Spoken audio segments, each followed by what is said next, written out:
Warning, today's video contains some very spooky imagery. And by spooky, I mean graphic and gross.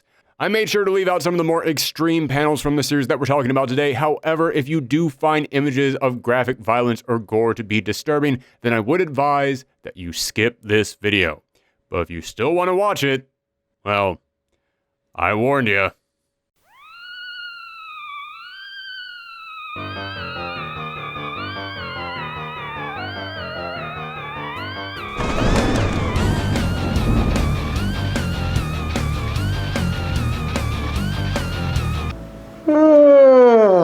Oh, hey everyone. Still me, still Aaron, still Thorgiween, still trapped in this creepy basement being tortured by a tiny doll. Not a doll.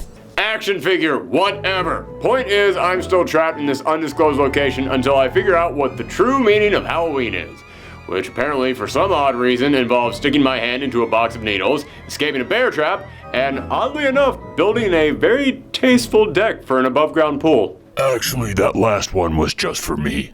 I've been putting it off forever. I kept saying I'll build it when the weather gets nice, then it got too hot, and now fall is here, and you know how northeastern falls are. They get cold like that. So I figured as long as you're here, it's like the old saying goes, when life gives you prisoners, make lemonade.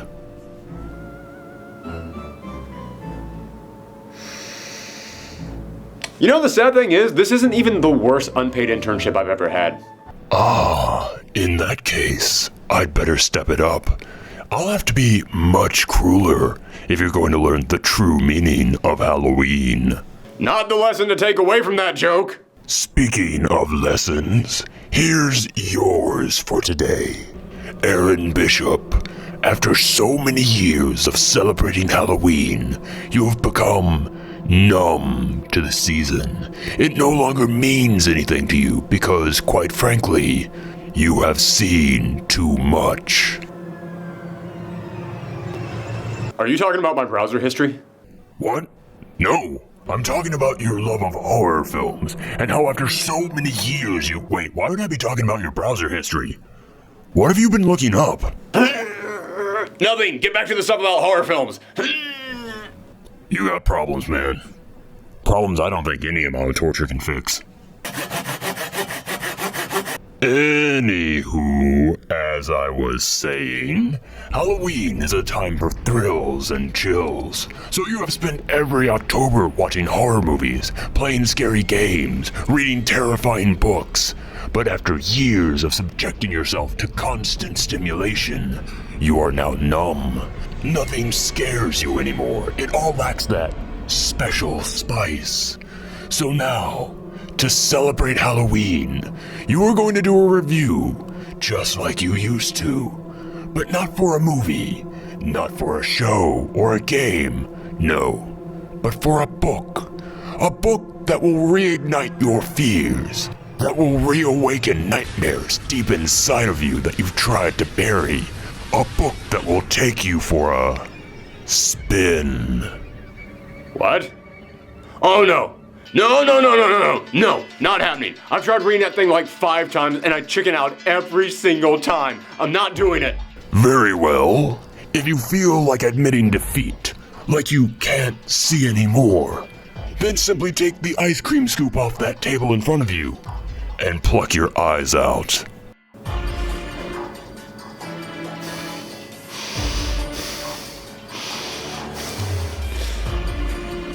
Well, we're waiting. I'm thinking about it. Give me a second.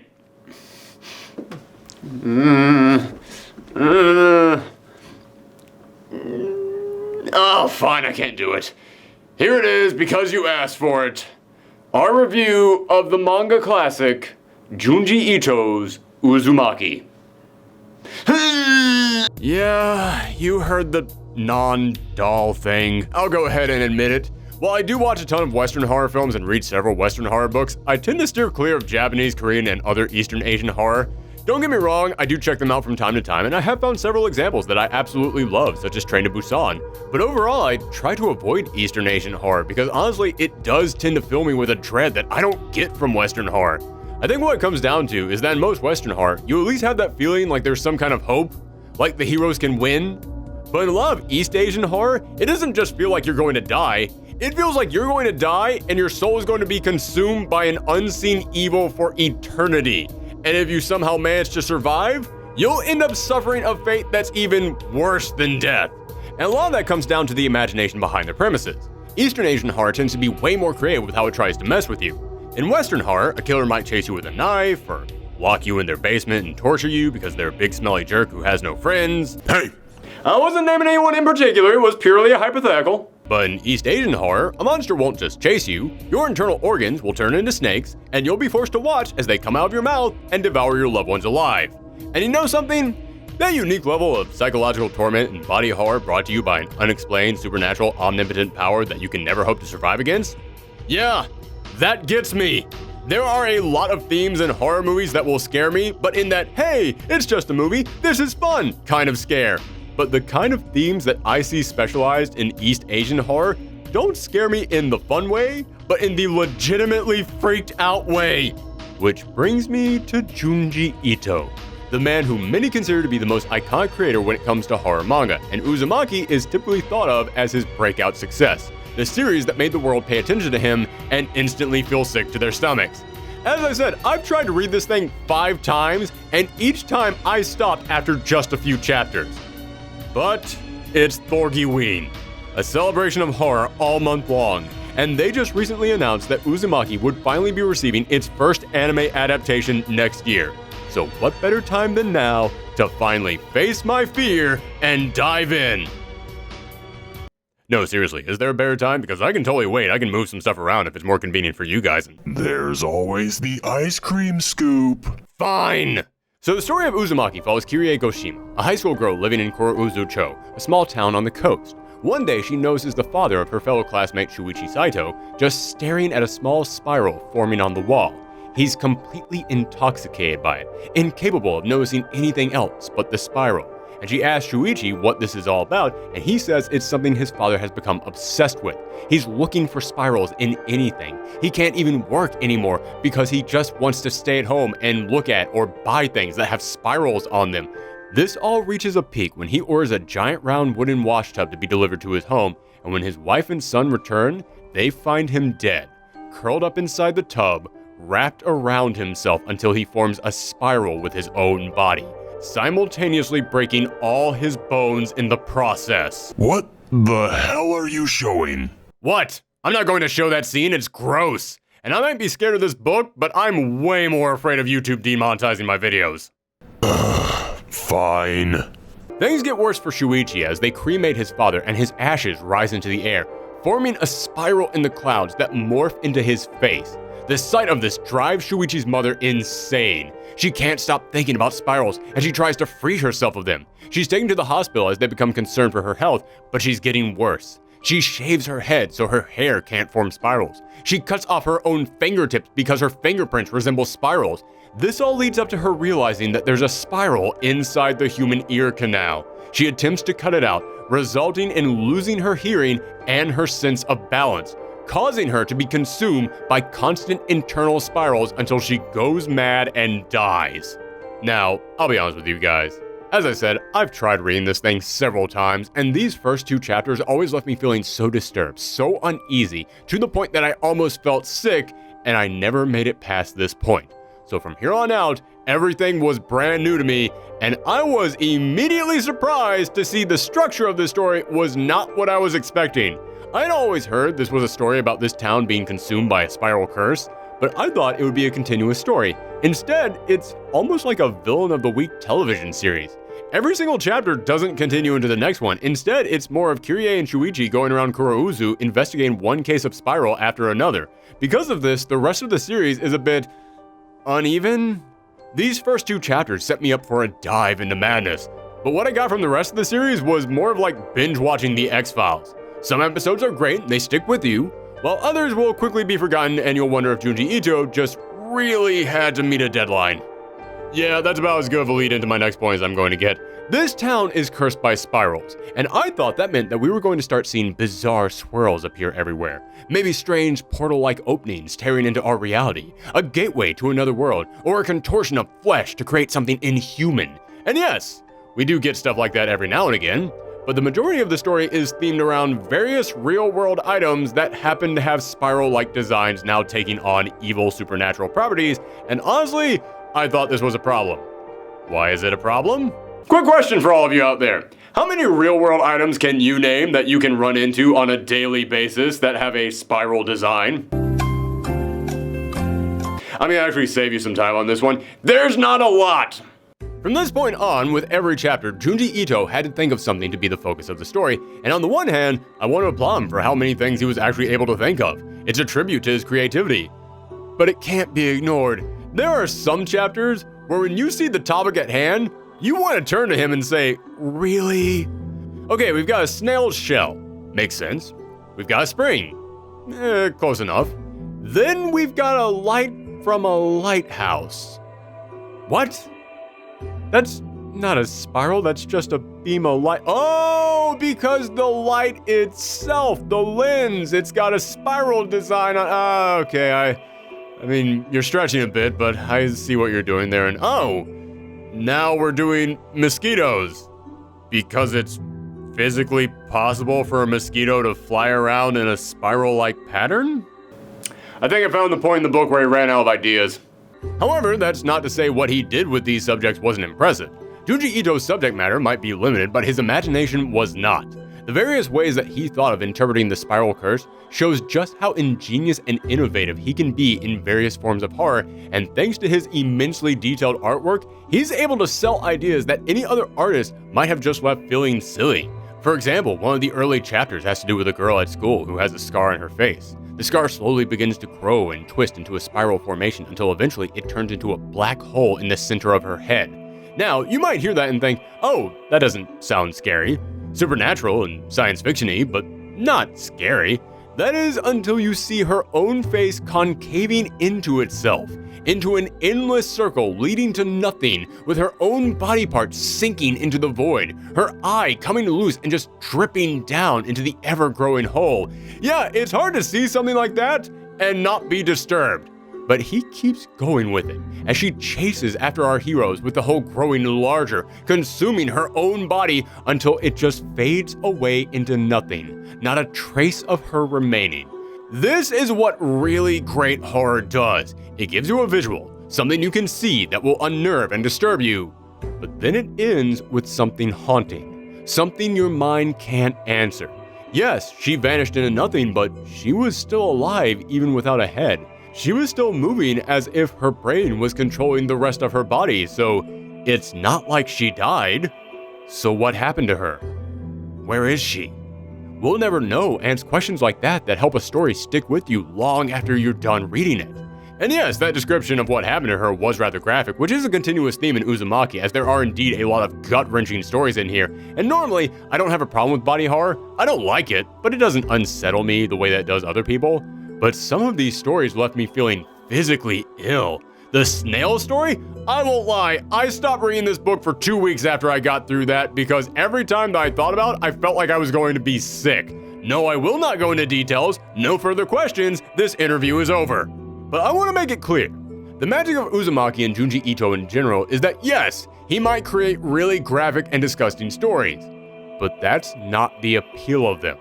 There are so many stories in here where there isn't an ounce of body horror or other grotesque imagery, and yet they're still terrifying because of how well he can set up the story, how well he can build the tension up to a boiling point. I mentioned earlier the story involving the mosquitoes. That might be one of the best in this entire book, and it's all because of how slowly he burns you with that tension.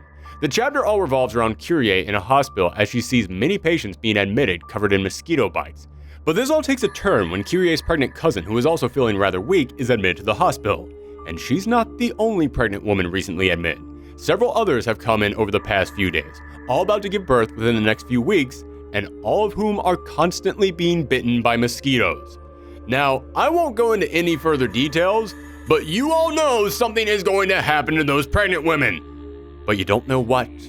And this chapter takes its sweet time slowly building up to the big reveal, to the point where you can practically hear the eerie violin strings of a horror movie score playing as you turn each page. Whenever Kyrie looks down a dark hallway in the hospital, you can feel the walls themselves closing in around you. That's the magic of this book. It's how it's able to just consume you and put you right in the middle of these locations and situations. There was one chapter where the light from a lighthouse was making people walk around in circles. Yeah, that sounds silly, and maybe if you read this chapter all by itself, you would only give it an eye roll. But by the point that you get to that moment in this book, you've already been swallowed up by this setting, and I can't lie, I actually started to feel dizzy myself when I was reading these pages. I don't suffer from vertigo, but there were more than a few chapters in here that left me feeling like I needed to take a break just so I could regain my balance. But the series does have a few odd spots here and there, most of which comes down to Kyrie and Shuichi. The two of them are supposed to be a couple, but Kyrie's entire personality is, I'm the one here to investigate the mystery. Which I get. She's the protagonist in a horror series. She's mostly here to be a blank slate so the reader can fit themselves into her shoes, so that way when she's in danger, you feel like you're in danger. And Shuichi's personality is that he's been driven to the point of complete paranoia because he knows about the spiral curse. So when you see these two being a couple, it's kind of hard to care. I'm not saying that you can't have romance in a horror series. I'm saying it feels odd in here because you'll have Kyrie putting her head on her boyfriend's shoulder as he just stares off into nothingness, thinking about all the horrors that he's witnessed. And it's supposed to be a sweet moment? Yeah, I'm not buying it. Or they'll just have a common, relatable bit of small talk between each other thrown right into the middle of them talking about the twisting, macabre terror consuming them. Like they'll be talking about the curse, and then out of nowhere, Shuichi goes, oh, by the way, Kyrie, your hair is getting long. You might want to cut it. I can't lie. That moment actually made me laugh because all I could think was, who the hell cares about your hair at a time like this? But I will say, I do like seeing these two fight the spiral curse because unlike most horror movie characters, there's never that moment where they stop and say, wait, this isn't happening. No, that's too weird. I don't believe you. No, instead, no matter how crazy things become, they believe it. They're willing to check it out at least. There's even that moment where Shuichi says, after everything else that we've seen, why would I not believe what you say? So it is refreshing to see a story where our protagonists are so on the ball. But then there comes the problem of everyone else in town. Now, don't get me wrong, I get there's a point to not having anyone outside of our protagonist know about the spiral curse, because there is that feeling of hopelessness when there's no one else that trusts you and there's no one that you can turn to face the monster alongside you. And I like the idea of each of these spiral curses being so small and isolated that there would be no way to prove it, keeping the evil just right out of the spotlight. But there comes a point where my disbelief got pushed to its limit. There came a chapter where I had to say, okay, forget the other people in town. Why aren't a team of scientists descending upon this city right now? One of the best examples comes from the hospital chapter, which is probably the scariest in the entire book. It ends with one of the most nightmarish scenarios I could imagine, and Kyrie just says, I never returned to that hospital, and I don't know what happened to it. Really? After what you just saw? After what was happening in there? And the fact it's a hospital, a place people would need to go? You're just going to board the doors up and say, don't open, spirals inside? However, most of those concerns faded away when I got to the final third of the book, because in that last act, this became something completely different. Up until this point, it had been scary, but felt more like I was going around town just seeing weird supernatural stuff on a case-by-case basis. It felt less like the apocalyptic occult classic I was expecting and more like a season of JoJo's Bizarre Adventure, except without the sense of humor and about 10 fewer dog deaths. I mean, for God's sakes, they even both have hair battles in them. Wait, you watch JoJo? Sort of. I've been slowly making my way through it. Mostly just so I can understand the memes. Could you do a review of— I will get to it when I have the time. As I was saying, in the final act of Uzumaki, we actually skip ahead by some time after the town has suffered a great tragedy, and we see just how far down not only our heroes, but everyone else in the town has fallen. And many of my questions and complaints began to get answered. We start to see how the outside world views what's happening in here. We start to see many of the elements that have been brought up in individual chapters and never mentioned again coming back. Many of them being elements I had hoped to never see again, only to find them now being major parts of the story that I had to quickly race through before I passed out. You see something down there, Chief? No, I just think I'm gonna barf. And this is when the series goes from being chilling to something I would actually describe as genius. I've always said that the key to writing horror is balancing hope. You have to present your character with a threat. But if it's not heavy enough, then your audience won't be concerned for them. But if it's just constant, endless torment, then your audience feels like there's no point to anything. However, Uzumaki creates one of the darkest settings I've ever seen for a story. The town of Kurouzu is being completely consumed by this spiral curse with no end in sight. How do you keep something that dark going for that long without readers becoming numb to it? Most writers would regularly throw signs of hope to our readers, something that makes them hold out and think, it's alright, we can still make it out of here. Not Junji Ito. Instead, he only throws maybe 2 tiny specks of hope at us, and they are small, like breadcrumbs. But he spends the rest of that time showing us there is no bottom to this story. As bad as things are, they will continuously get worse. Things you thought were safe not only meet their end, but in a way that will drive you mad. And the psychological torment he puts these characters through isn't just greater than the physical torment, but slower too. So every nightmare builds and grows when you want it to just finally end. Because of this, Junji Ito accomplishes 2 things. 1, it makes us so starved for help that when he does throw those 2 tiny breadcrumbs of hope, we dive on them even though we know they're not going to last. We're that desperate for something, anything, to be the answer to this. But the other thing he accomplishes is the rare reverse hope balance. Most horror succeeds in giving you a little hope or levity to help you get through the darkness. It lifts you up so that way they can bring you right back down again. But some horror will attempt to instead just keep getting worse, to get so bad that it keeps you from getting numb because you can never get used to how terrifying your situation has become.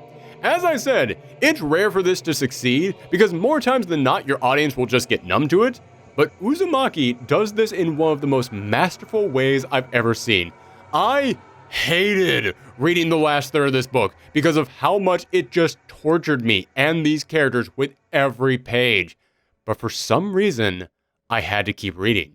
Because with every new development, I was constantly shocked. I needed to see where it would go next. I always thought, this is as bad as it's going to get, only to find a whole new layer underneath that. And that continuous shock kept me going. It took me weeks to get through this book, but I went through the last 100 pages in one night because I had to see how it would end. I had to know how bad it could get. I didn't want to see it, but I was obsessed with it. It was like I was in some kind of a downward, what do you call those things? They spin down continuously towards a center. I don't know. Point is, this book had an odd start, but when it got going, it became one of the most unique horror experiences I've ever had, and it lived up to all the years of hype that had been built up around it. Very good.